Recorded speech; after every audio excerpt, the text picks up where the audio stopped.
Very much. Good afternoon all, and welcome to the Vale of Glamorgan Council's Cabinet meeting for today, the 24th of October 2024. I'm Councillor Liz Burnett and Chair of this meeting as the leader of the Vale of Glamorgan Council and Cabinet Member for Performance and Resources. We are, as usual, using the Council's hybrid platform, so a few usual reminders. The meeting's being live streamed, recorded and will be uploaded to the Vale of Glamorgan Council's website as soon as practicable after the meeting.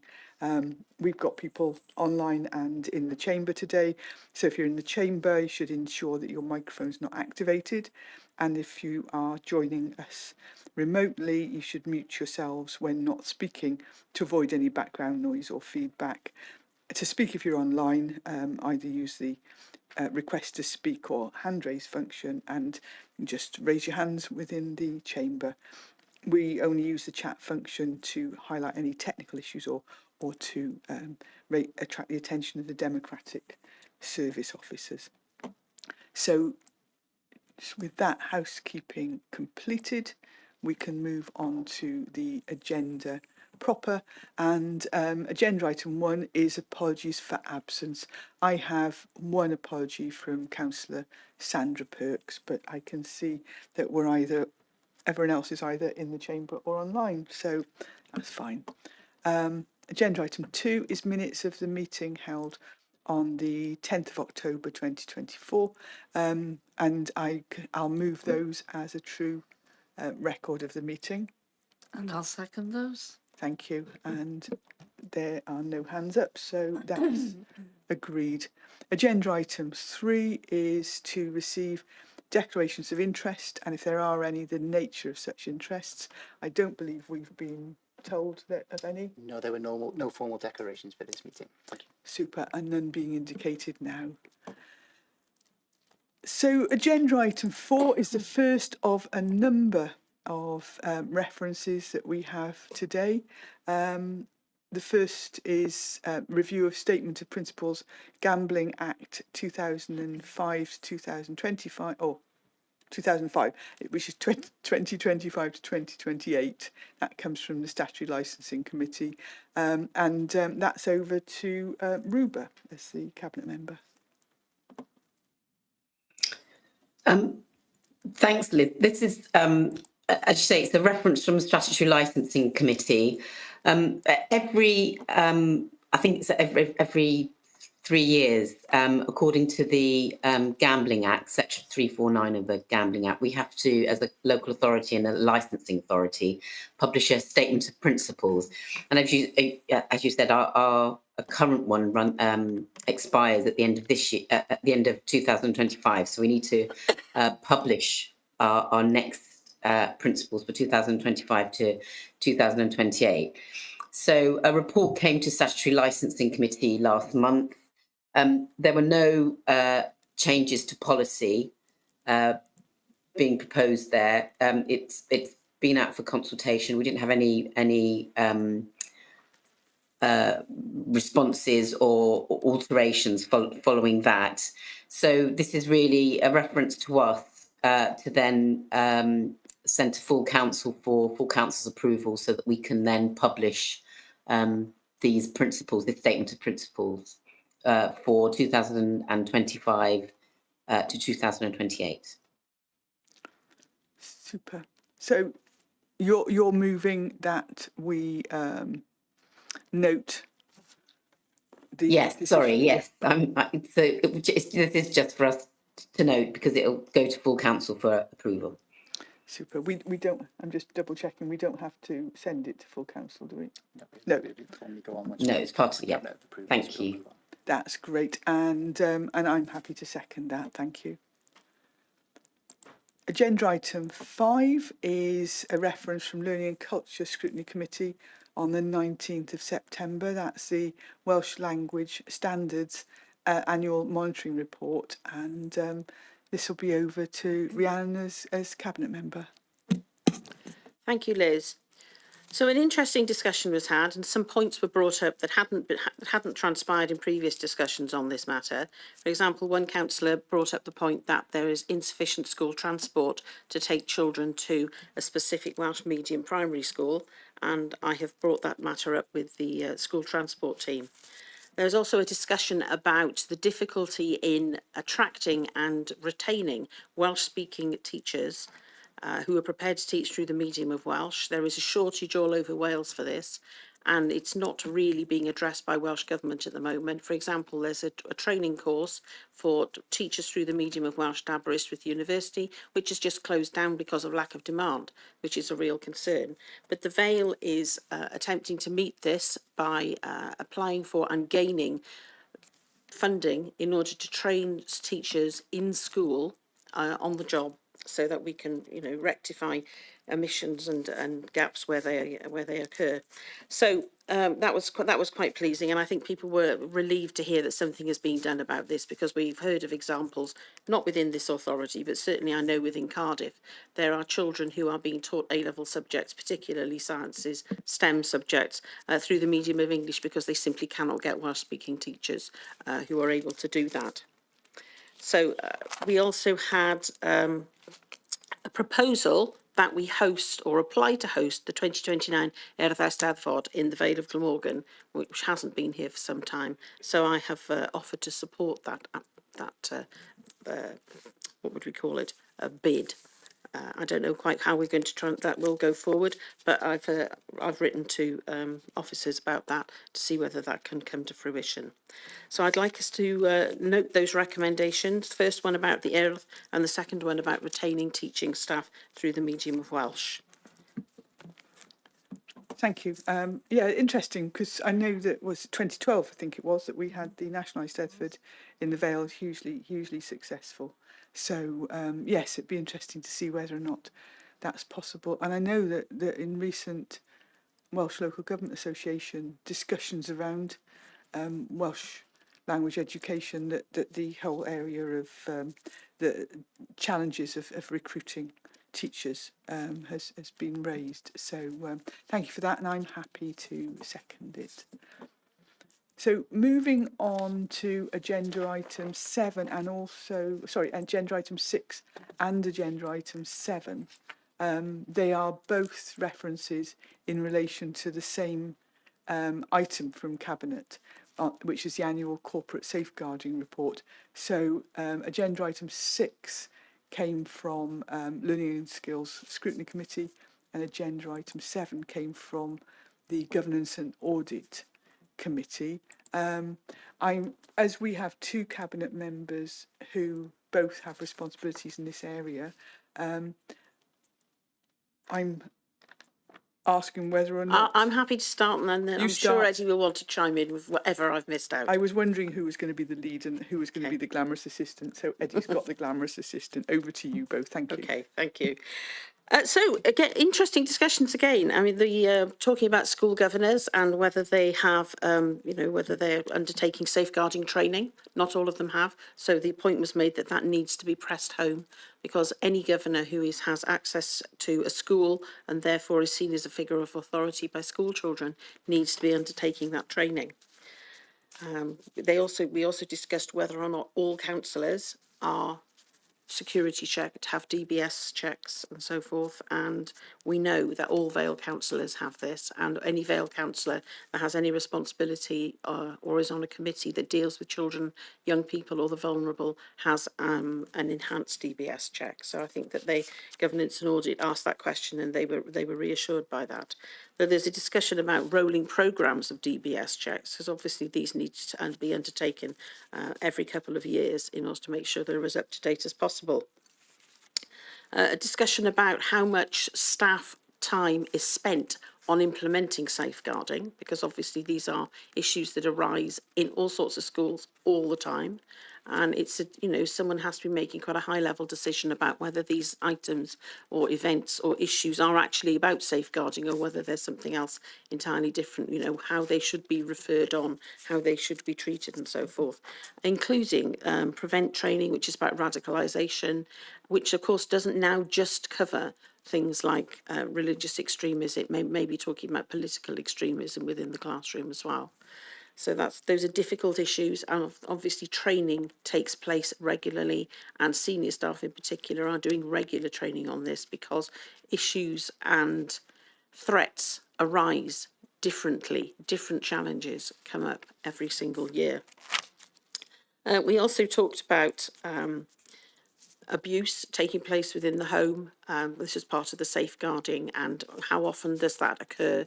Is that a representation of figures just within the Vale, and how are they comparable with other local authorities? And they were going to go and look into that and find out, because obviously viewing the figures in isolation isn't terribly helpful. I would like to say at this point that we've got two recommendations: the contents be noted, and that the contents of the Governance and Audit Committee be noted. And if Eddie has got anything to say, now would be a chance.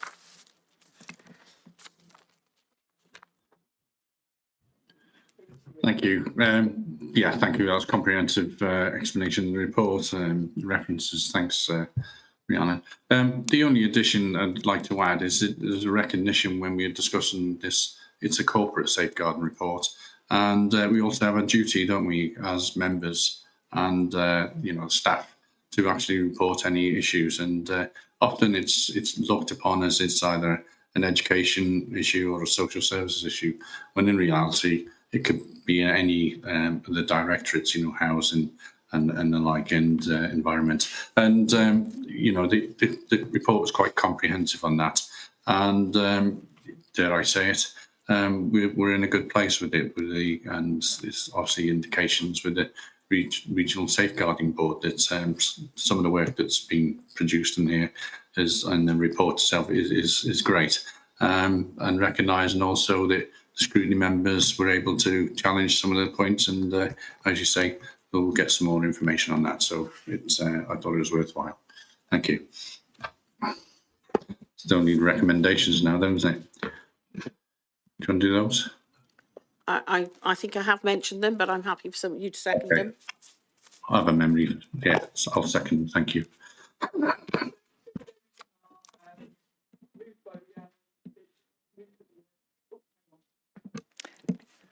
It helps if I put my microphone on. Yes. So in effect, we are noting the recommendations from both reports. Rhiannon has moved and Eddie has seconded.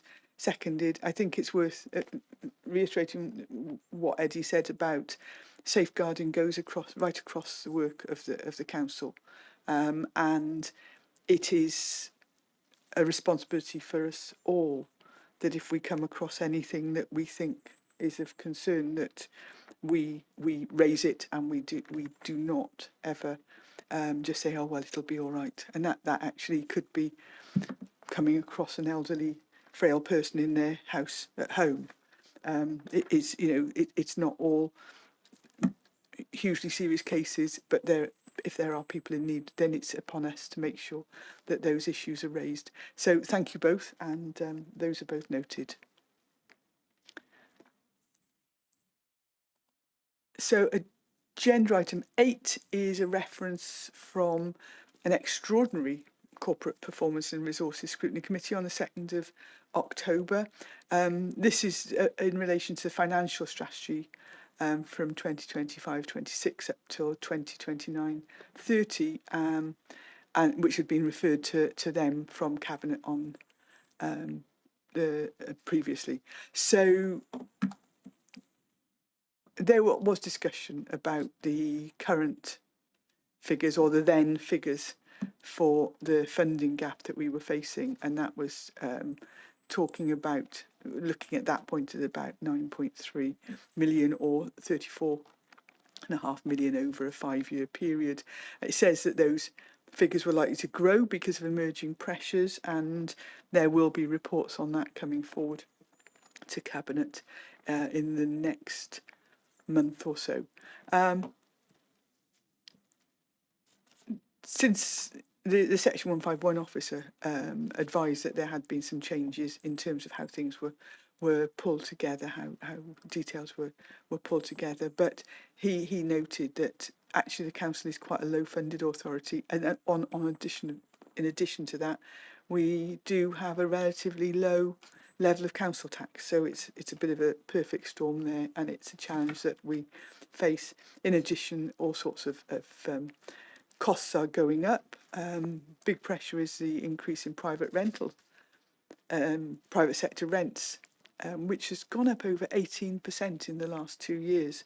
So provided some sort of background to the level of housing pressure that we face. There was a quite a wide-ranging conversation about different potential areas of action, etc. But the ones that were brought forward for us to consider was recommendations that the Cabinet consider having regard to investment in spend to save projects, and also a potential for a strategic procurement function. In terms of investment in spend to save, actually, that is an area which is relative to the reshaping agenda, and so that comment will be referred into that. But actually, most of our funding is around how we make our activities more cost effective. So they would qualify under that. And then also the strategic procurement function. Well, we are currently in an arrangement with other local authorities, the procurement shared service ARDAL, and so we could pass that comment over to them. So with that in mind, I think it's for us to note those recommendations, and I'm happy to move that. And I'll second that. And there are no hands up, so that's fine. The reference, or the agenda item 9, is a reference again from the Extraordinary Corporate Performance and Resources Scrutiny Committee in relation to the closure of accounts, and which has been sent to them from Cabinet. The reference talks about the information in terms of the year-end position. And the one thing that it did cover is the fact that there was a surplus of slightly over 2 million at the year end, and it was proposed to be transferred to reserves for two main areas. One is that, first of all, 2 million would be used into a new reserve, and I would say new and temporary reserve, because it's there to be used to offset education deficits in this year, in 2024-25, on a provisional basis, while the council worked with schools on establishing a coordinated approach to tackling school deficits. And then there was a balance of 80,000 which has been put into the general fund, so that we are able to use that in terms of pressures coming forward.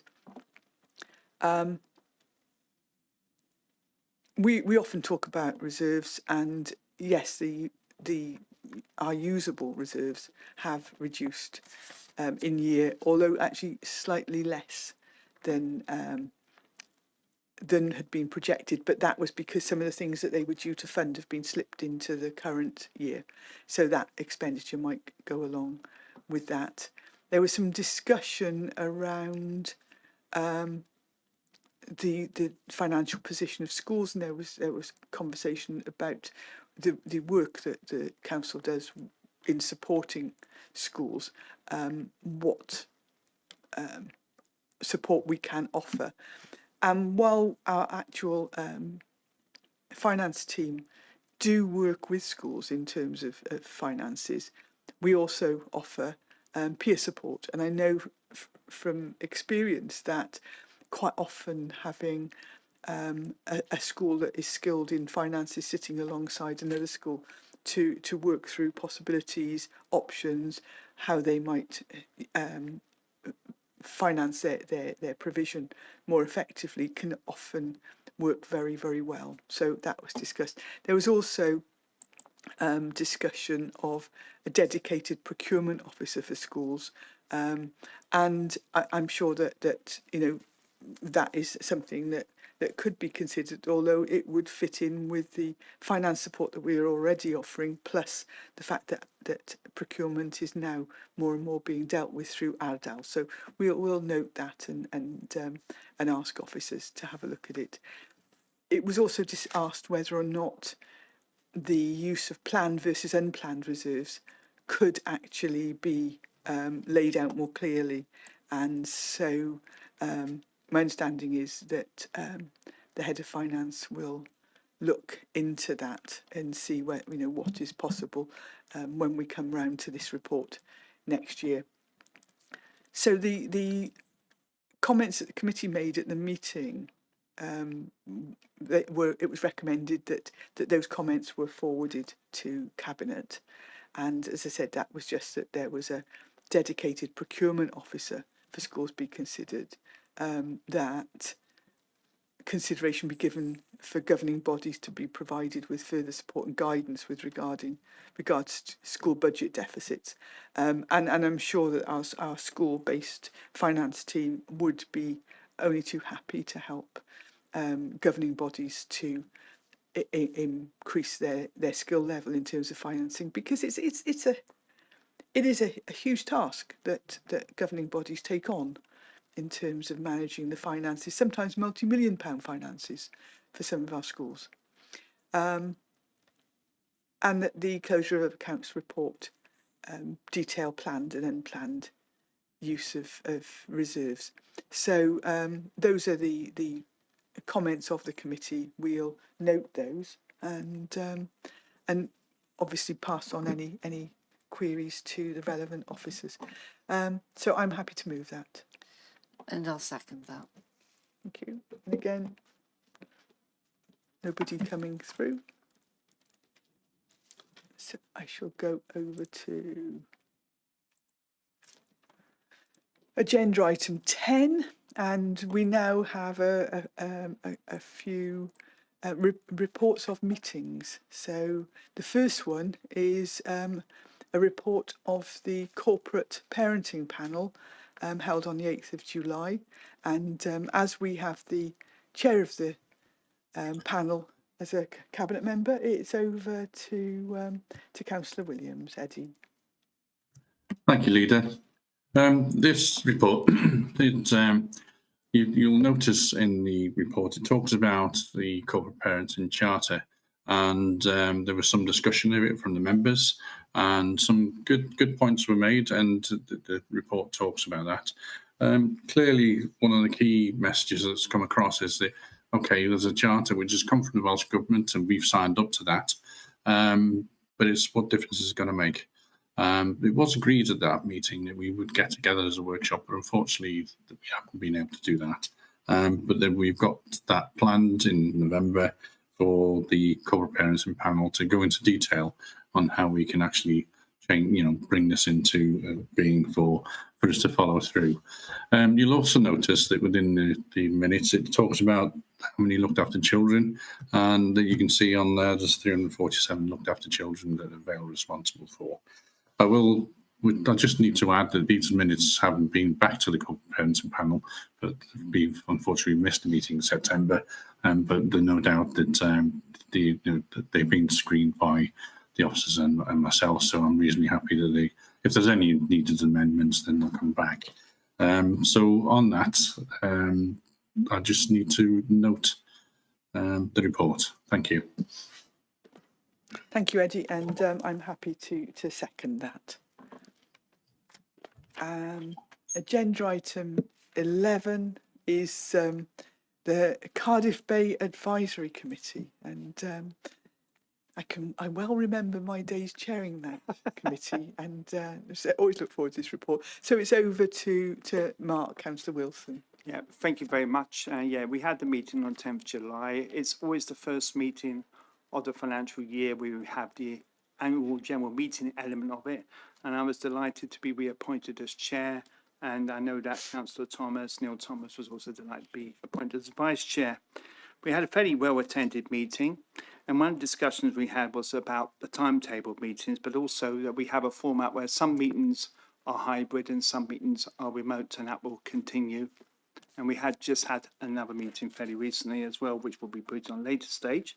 We then have a discussion on different elements. One of the things that we looked at was navigational safety. And we also had a very interesting report on that. And really what was the real issue there in terms of that was that the work was doing really, really well in terms of how well water is moving around. And of course, one of the issues at that time of the year in July is obviously low water amounts, because clearly that's something that we got to balance off. So we got to have an element of water from the sea there to make sure it works really well. We also had a general progress report from the Harbour Authority as well. And we had some little issues concerning some of the sluice stop beams, but they were largely resolved. And we also had a discussion later on about, from NRW, another discussion about dissolved oxygen levels. And fortunately, even in July, the dissolved oxygen levels are still at a good level, which is vital for the fish, obviously in the water. And that's very important that is maintained, because obviously we want to encourage more and more fish to use the rivers and to go through into the sea. And in many cases, it's worked effectively. Disappointing, though, we're still not getting many salmon going through our rivers, but we have got quite a lot of sea bream. So there's also, opportunities there for fishermen to look into, to do a bit of angling, possibly with sea bream as well. But it's very important that we emphasise water quality, and that's very important. We had one slight pollution incident in relation to a boat that was undergoing some work and some painting there, and obviously that can't really happen. And they were politely told not to do this, and they listened and everything else. So we had a good discussion on that. And what I'd like to now do is to move those minutes.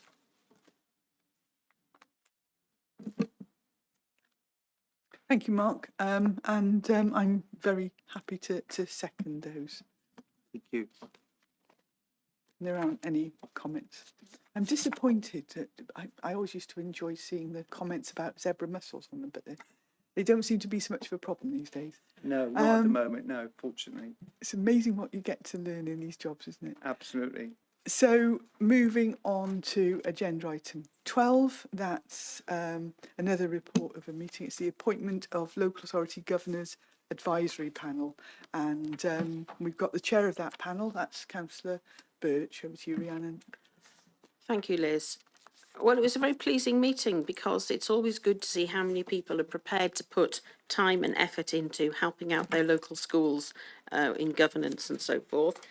Obviously, councillors do that as a matter of course, because part of their community role, but other people who have retired or have particular expertise are prepared to come forward and spend time putting effort in, getting to know a school, helping to make decisions about finances, about curriculum and so forth. And that's very gratifying.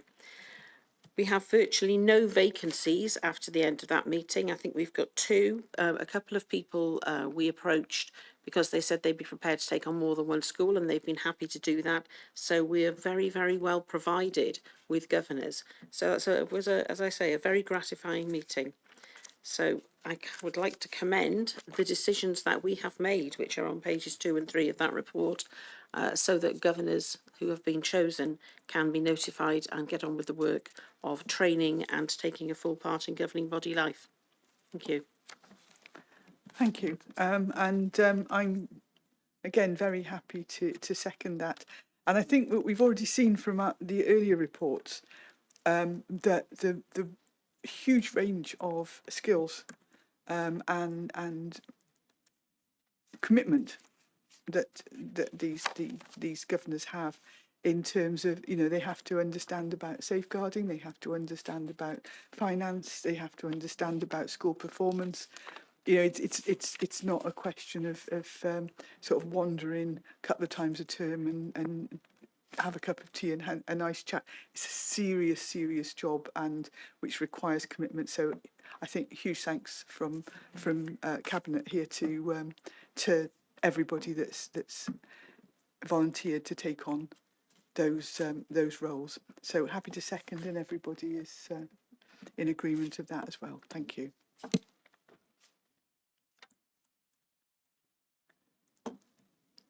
So we'll go on to agenda item 13, and that is the draft capital investment strategy from 2025-26, or for 2025-26, and the initial capital programme proposals from 2025-26 through to 2029-30.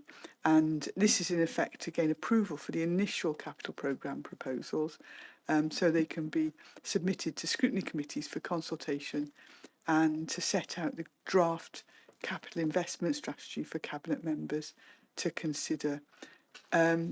So, as I said, this is going to go to scrutiny committees, but the report in essence provides the Council's draft capital investment strategy, and that strategy provides a framework which outlines how capital expenditure, how that capital expenditure is financed, and the Treasury management activity work together to provide or to support the corporate objectives, along with an overview of how associated risk is managed. Because these days we're talking about the corporate plan, we're talking about what we want to achieve over the next 5 years.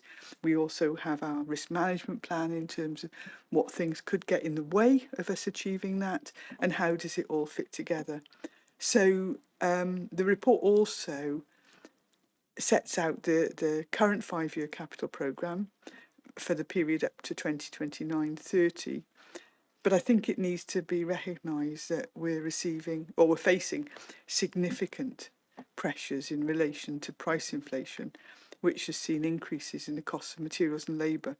So that's had an impact on the current schemes and the funding available to fund new schemes within the capital programme. So we always have to, when we're considering programmes, have a clear idea of how we're actually going to pay for it going forward, and so the details of that are in this report. The total value, and it's quite something really, isn't it? The total value of schemes over the next 5 years is 343.782 million, and that includes over 67 million for the Sustainable Communities for Learning schemes, in other words, school building programmes, and 219 million, or 219.6 million, for the Housing Improvement Programme. There's also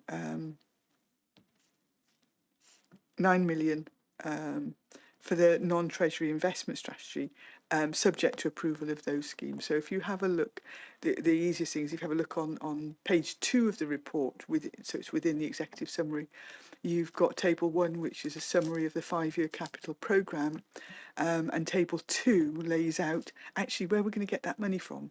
So it could be general capital funding, it could be capital receipts, so that's where we've sold something and we keep that money back from our reserves, because we have put money aside ready for some of these programmes. Whether or not we have to borrow money, have we got grants and funding from Section 106, so that's planning contributions, and it lays out the total overall. If you look at paragraph 1.5, that actually talks about the framework which the capital strategy provides, and it outlines how the capital expenditure, the financing, the treasury management activity all contribute to the provision of corporate objectives. So, when we decide the corporate plan, we have to think about how we're going to fund it and how we're going to fund anything that is contained in it. The investment strategy, the capital investment strategy, looks at a longer term view of the Council's capital investment requirements, And this actually is the 6th year of the capital strategy has been produced, and the strategy will continue to be updated biannually and will evolve over future years. So there are a couple of factors that influence the council's priority areas of spend and future capital investment, and the capital investment strategy outlines those various strategies.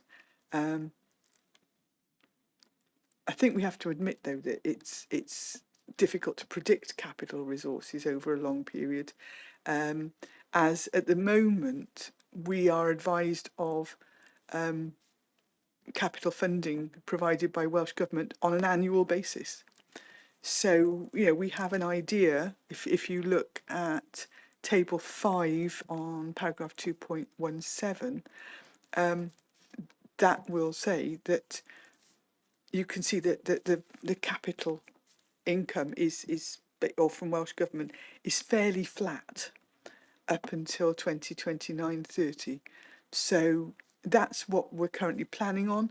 Hopefully it might change, but you know, we have to work on those bases. Going slightly back to paragraph 2.9, there is mention there about the council's appetite for risk. We are not a council that goes off and buys, you know, big huge buildings as as an investment or something. We are very prudent with our finances to ensure that we can deliver what we want going forward.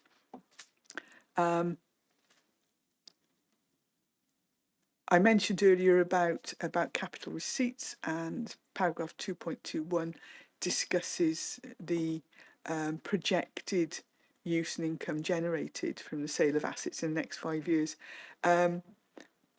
It's not huge, but it is helpful in terms of delivering our programme. So that's also laid out there. And paragraph 2.23 actually talks about the level of reserves that are available. Looking at paragraph 2.36 onwards, there's a bit of a mention in 2.33 about the Sustainable Communities for Learning Band B, so I would imagine the Cabinet member want to comment on that. And the capital bids from 2025-26 through to 2029-30 are discussed in paragraph 2.36 onwards. And so the bids that have been received for discussion are laid out in sort of directorate area in 2.38. These will go through the process that will happen is that bids have been submitted. Those recommendations will go to Strategic Insight Board for review, then on to Senior Leadership Team and the Budget Working Group. A draft capital programme will come through with the proposed successful bids, and they'll come to Cabinet in January alongside the other budget reports. As mentioned earlier, the school investment programme, which is a large level of expenditure, is discussed on paragraph 2.49 onwards. And the housing improvement programme is 2.56 onwards, and that gives the full details on that. So if I can just go back to the recommendations for us today. Fairly straightforward, as I said, that they are, this is going to scrutiny committees, that firstly, that Cabinet approve the draft Cabinet strategy, capital strategy 2025-26 as set out in Appendix 1. And secondly, that the initial capital programme for 2025-26 to 2029-30 is considered by Cabinet. And I would like to move those. And I'll second those recommendations. So there wasn't a there were no additional comments. Nope.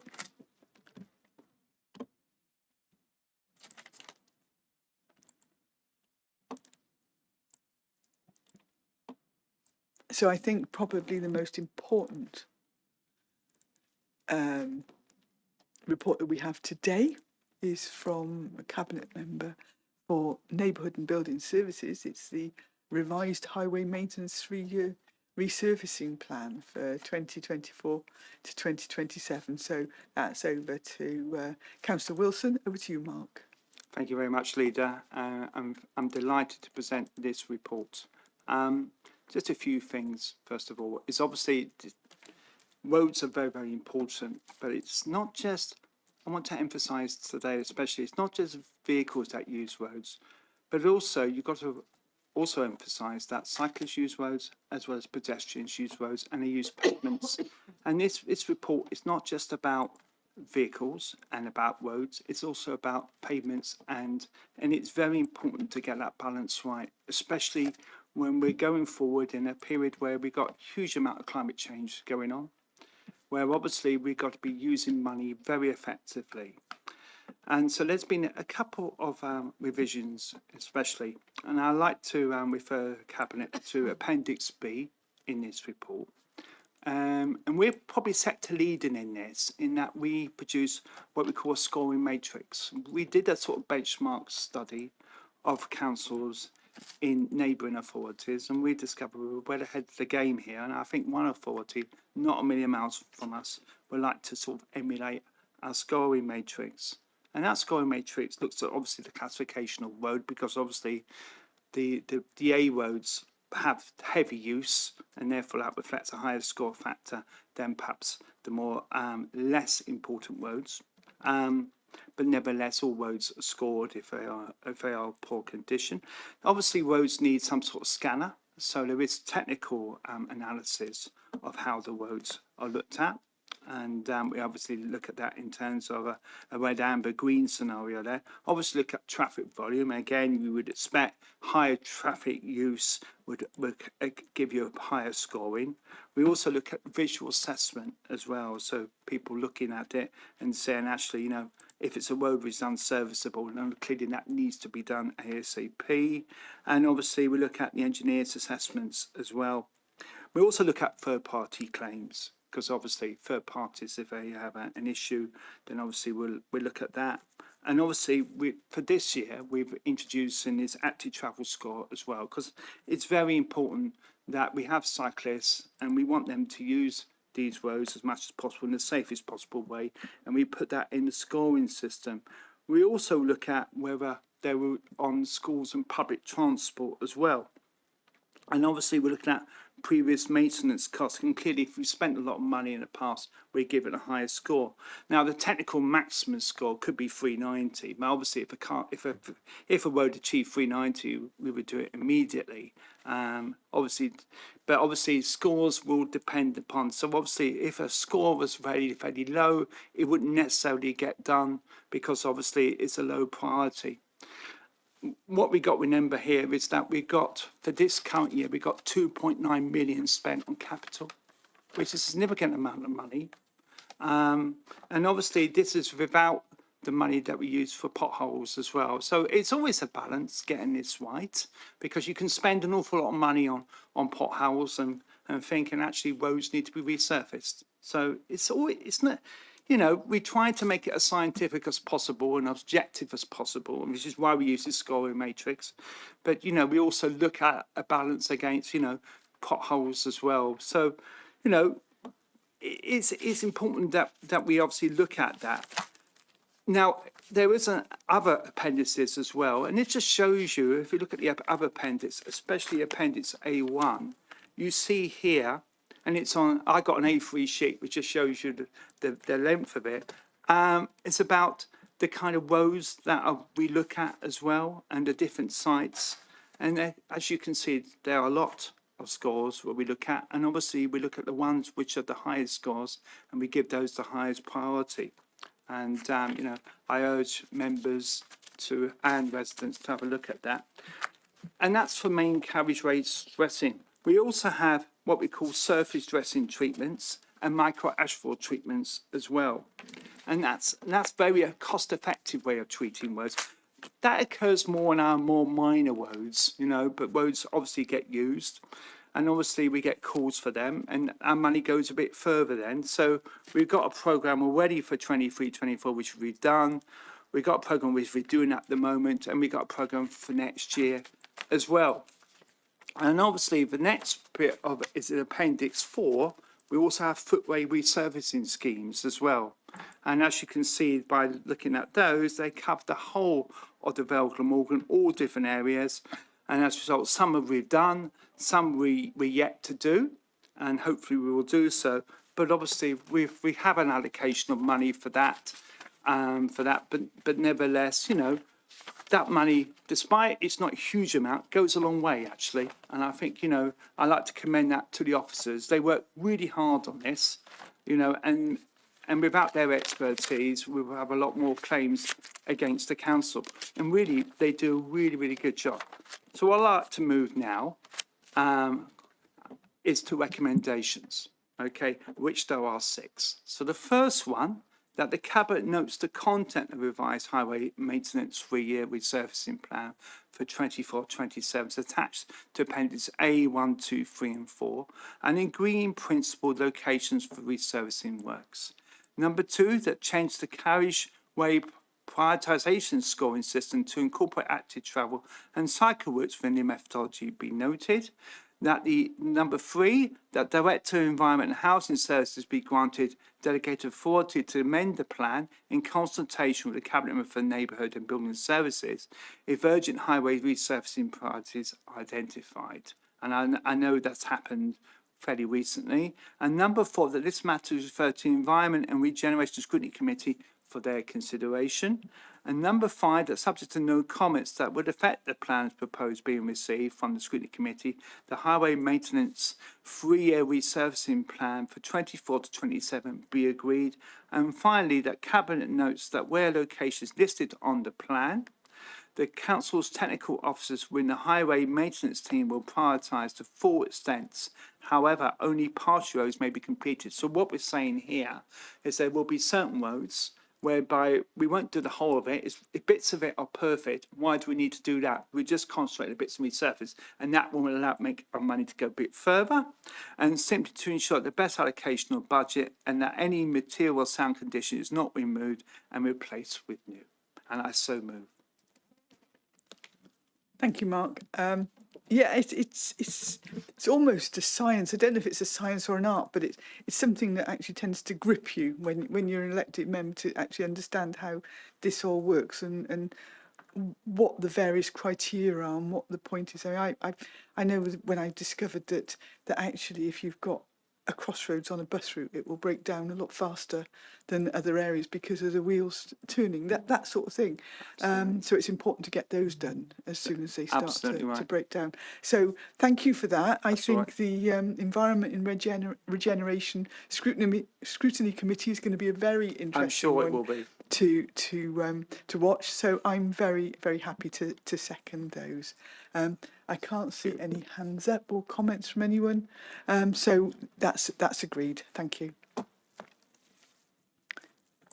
So on to agenda item 15, and this is the contract for the provision of supported accommodation for children and young people in the Vale of Glamorgan, and that's over to Cabinet Member Social Care and Health, Councillor Williams. Eddie, to you. Thank you, Leader. Before I go into detail with the report, I'd just like to, all of our reports have sort of the information and background to who's actually been consulted and involved. And I just want to give credit to the officers within this at the front of the report, the commissioning, and obviously the operational management services and team manager 14 plus team. This hasn't just come overnight, this report. This has been identified a significant need within the Vale. And this team here have looked at what it is that is required. And so I just want to give them credit for bringing this report. It doesn't go into, I would say, a lot of detail, clearly because of the cases that we're involved with, but it does outline the need and also the process. The report's about seeking authorities to undertake a tender process for accommodation for children and young people across the 3 areas described below. Remember, before I was talking about 347 looked after children. This talks about the 3 lots, and clearly the numbers which I'll mention are only a small part of that, but let's go through it. Lot 1 is temporary accommodation for unaccompanied asylum-seeking children. It's clear that we do have children and young people between the ages of 16 and 21 within the Vale of Glamorgan, and it's hoped that the contract is awarded for 5 years initially, with an option to extend up to a further 2 years in negotiation with a successful provider, and subject to the ongoing award of the unaccompanied asylum-seeking local authority funding grants, which we get from the Home Office. And it's hoped that this contract will start will be commenced by July 25. The second lot is about the temporary supported living accommodation and housing related support. And again, it's to seek to undertake a tender process. And this is to deal with the temporary supported living accommodation for vulnerable young people under the age of 23 years who are leaving care in Vale of Glamorgan. So that's another quite different aspect from the previous lot. And then finally, lot 3, emergency supported lodgings. And this is for, in relation to, we were already providing it to some extent, but this is to provide emergency supported lodging placements for vulnerable young people up to and including the age of 18 years.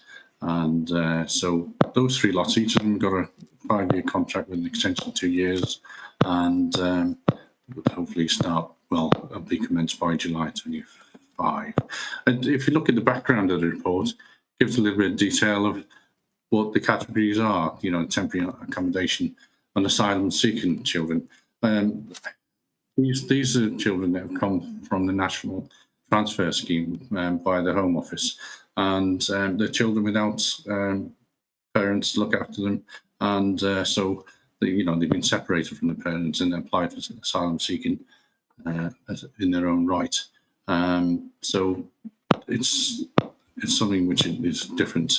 I mentioned the National Transfer Scheme, so I don't need to say any more about that. At the moment, we've received 18, and with 16 of these children and young people currently remain under the care of Vale Glamorgan. 10 of them are currently accommodated in Cardiff due to the shortage of in-county accommodation. So more reason for us to move this forward. When we look at lot 2, as I said earlier, it's for vulnerable young people leaving care up to the age of 23. And it's quite clear that there's a transition. It's not just something that suddenly gets an age and you know what to do. And when I mentioned the operation manager and the team managers, I've seen the work that they do in ensuring that there's a transition, that the individuals, just as we would with our own children if we had any, that we'd make sure that they knew they'd have the life skills. They just wouldn't be turfed out. And it's important that we don't end up putting them into homelessness. And so that the additional support that they require, because often they've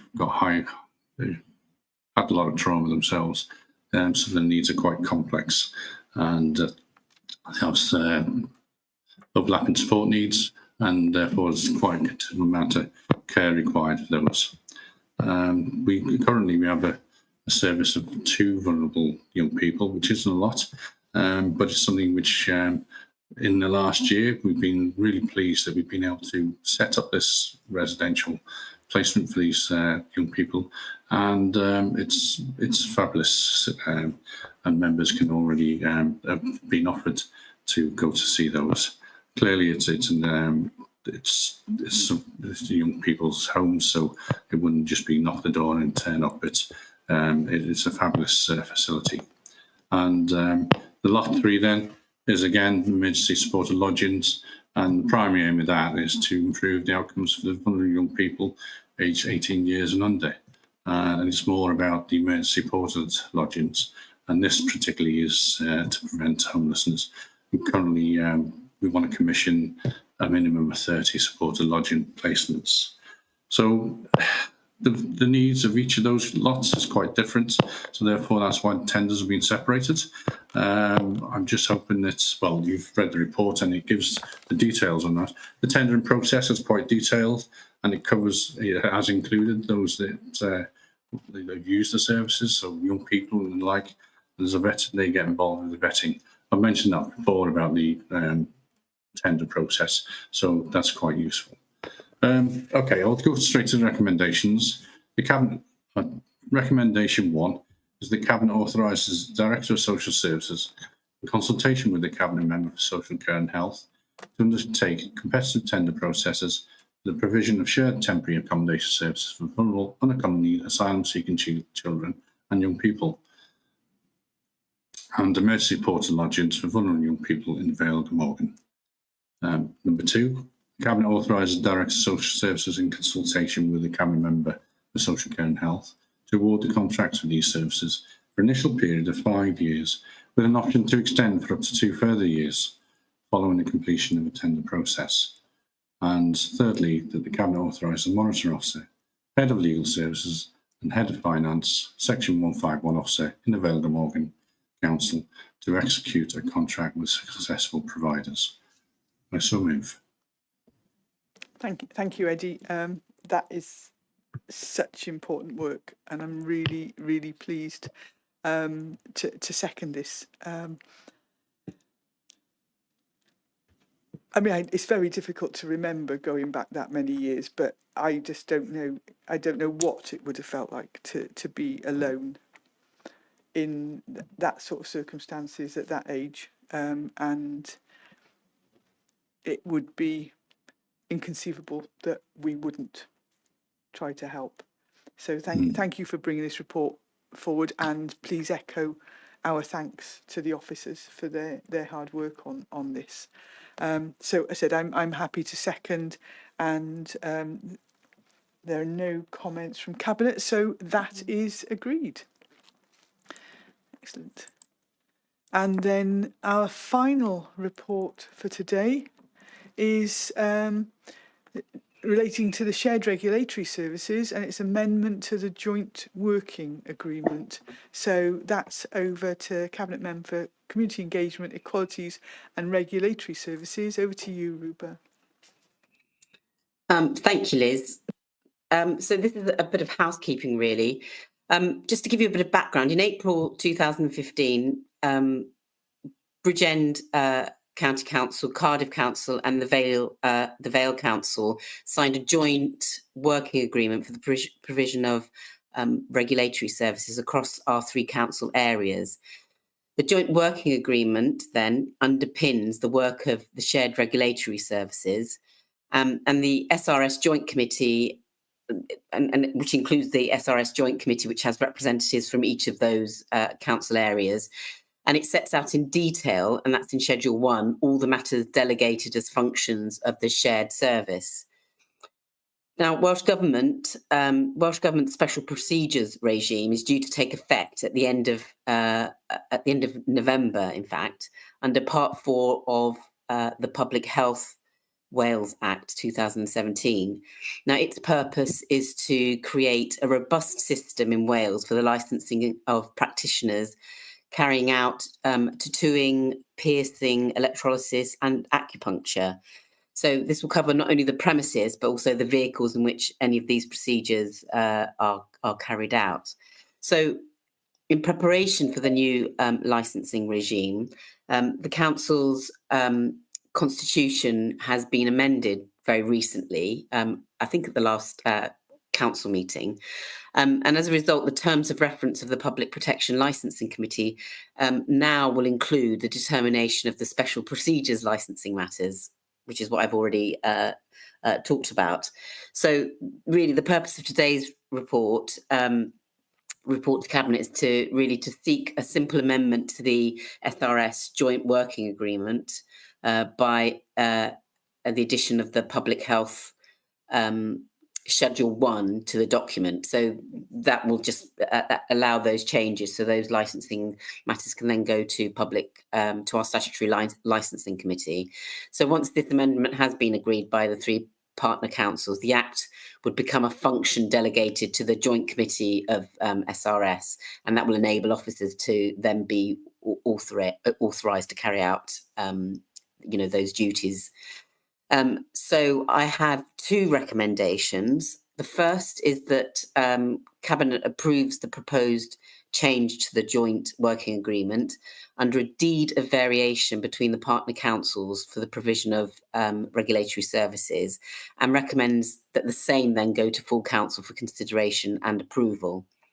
And then secondly, the final recommendation is that the monitoring officer or head of legal and democratic services be authorised to execute the required deed of variation reflecting the change when it's approved by full council. I would move those recommendations. Get back on screen. Yeah, thanks, Rupert, and delighted to agree those. Very much a sort of a housekeeping report to reflect changing circumstances. So that will go on to council. Excellent. And there are no comments from other cabinet members, so that's agreed. Thank you. So, as I mentioned earlier, we don't have any urgent items under part 1. We don't have any part 2 items. So, just remains for me to thank you for your attendance today and to close the meeting. Thank you.